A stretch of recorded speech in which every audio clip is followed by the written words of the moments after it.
Maganda, malinis. Ano? Mukhang bahay na. Shout out sa lahat.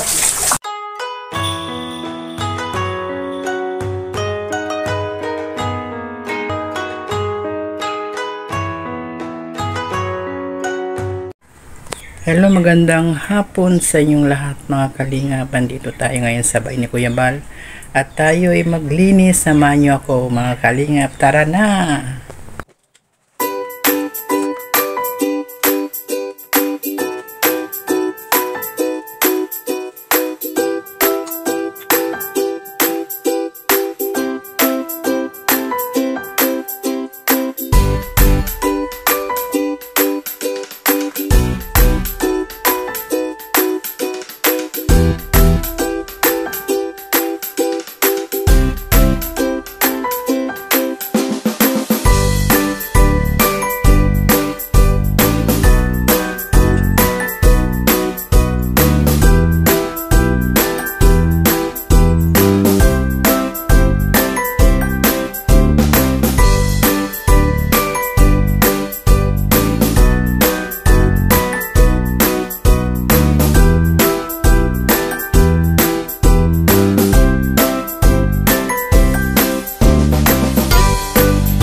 Ayan mga kalingap, nakalinis na ako. Pinayos ko yung kabinet, yung mga basura tinapon ko. Tinanggal ko yung mga damit doon na nakapatong at yung mga karton na hindi na nagagamit. Dahil lagay ko dito sa stock room. Kaya mamaya, samahan nyo ako, magtupi tayo ng mga damit na inayos ko na yung kortina, nilabhan ko kahapon at kinabit ko kanina. Ito yung TV niya, dito siya nagla-live sa gabi at saka sa umaga.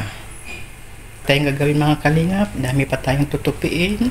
Dito nakaayos na ako, ayan, maganda na tingnan.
Sabi mo sa nakikita mo, Pau, sa bagong ayos ni Auntie Jonah mo. Maganda, malinis. Ano? Mukhang bahay na.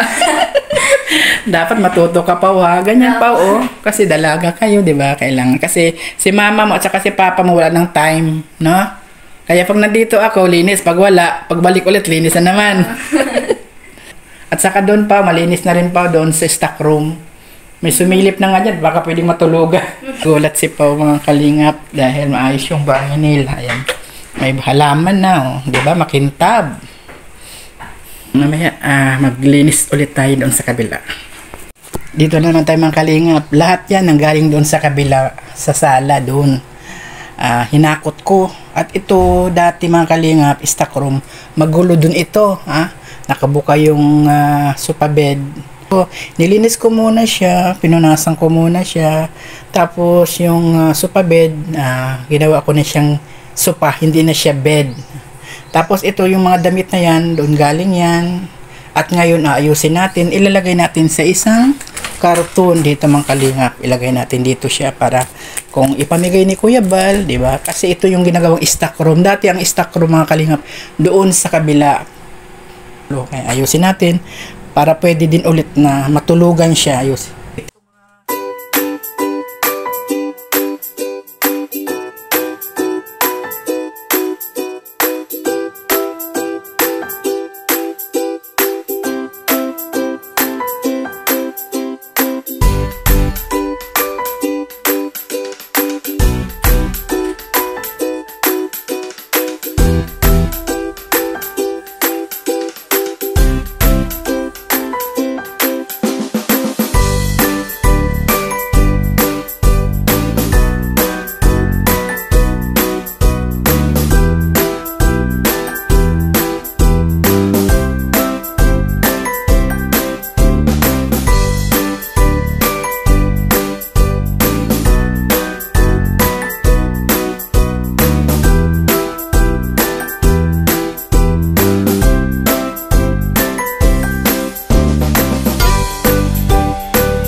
nandito tayo ngayon sa likod ng bahay at nakapaglinis na po si Kagawad kahapon ng hapon. Ayan, inayos niya. Ang dami yung tinanggal ng mga kalat ng kalingap. Ayan, no, pati dito sa baba. Ayan, wala na, malinis na lahat. Napakasipag ni Kagawad. Sabi ko sa kanya, ikaw dito sa likod, ako naman doon sa harap. Team Kagawad, thank you sa paglinis mo dito sa likod at ako naman dun sa kabila. Inayos ko yung bahay ni Ate Edna, inilabhan ko yung kurtina saka yung mga damit nila na iniwan, pinansya ko na rin. Kami dati nakasampay dyan, ngayon tinanggal ko kasi tuyo naman din at sila na ang magtupi noon, mga kalingap. Ayan. Malinis na yan. Wala nang nakaharang. Dati may marami nakaharang dyan sa tabi-tabi. Yan mga kalingap, bawal magkalat. Thank you so much. Bye-bye and God bless sa inyong lahat.